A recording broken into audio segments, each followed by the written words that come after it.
What are some good first date questions to get to know someone? In an emergency, how many third graders could you fight off?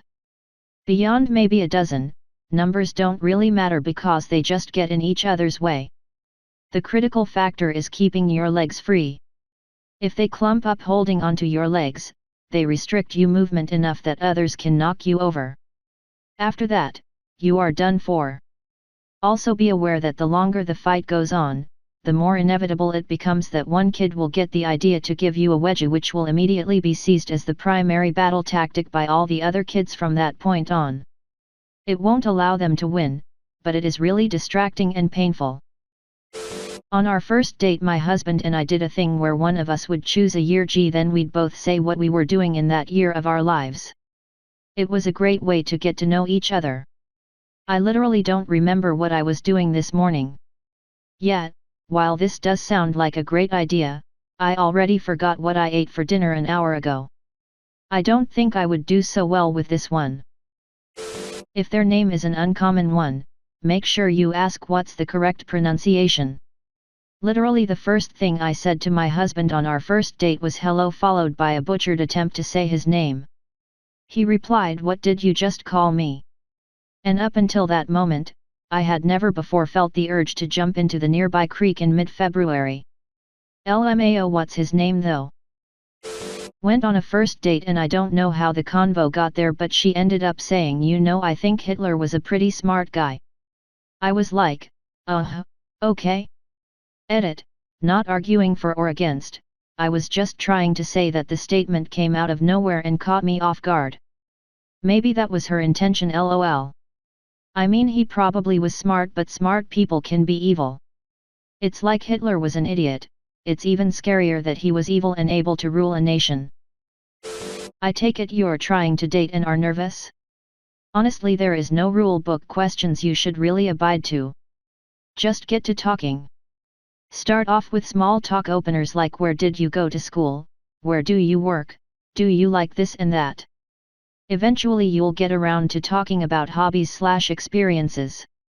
You can tater off and then talk about your own experiences and just ping pong off of each other. Eventually you get a pretty good feel of that person as genuine or fake. That's how most conversation starts, sounding natural with a good flow. Of course, if you get somebody that sees you, and finds you butt ugly, then you won't get any responses at all. And any questions you ask would lead to no information about them. That's great advice, thank you. We've known each other for a little while now and I just wanted to get some ideas in case the conversation stopped. Definitely nervous though. If it stops, it stops. You can't really force it. There'll be awkward pauses and moments here and there, but you know how you read about a couple meeting and they just spend hours talking non-stop and feel like the evening has passed without noticing it? Well, that's what you want. Either that or you're both awkward and quiet. Then just go home and smash.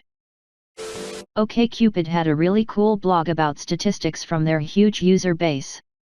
The 3 questions they found were best predictors for compatibility. Do you like scary movies? Have you ever traveled alone in another country? Wouldn't it be fun to chuck it all and live on a sailboat? If you agree on those 3, you're likeliest to succeed. Edit, because a lot of people are missing this and it's bumming them out, let me say again, agreeing on these questions correlates with success.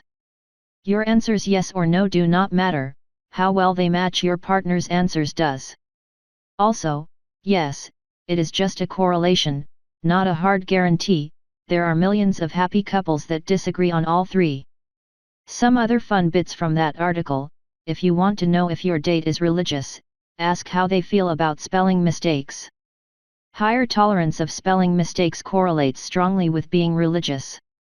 If you want to know if your date is DTF, ask her if she likes beer.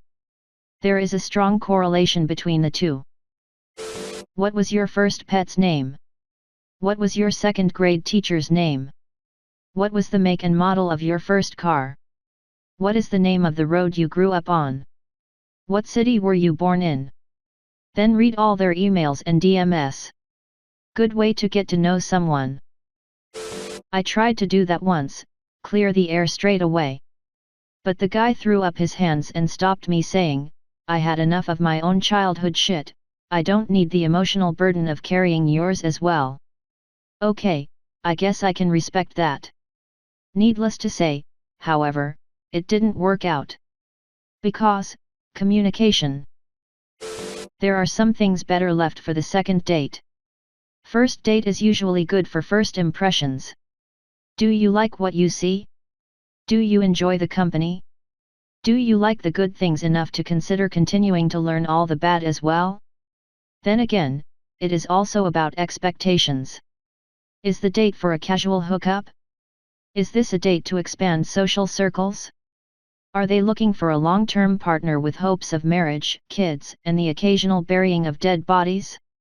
If the latter, clearing the air about expectations, what they can expect from you, what you're hoping to expect from them, is good. Unfortunately, from that response, maybe they were looking for something less serious. Mad respect for you to put that out like that, but respectfully, he could have phrased it better.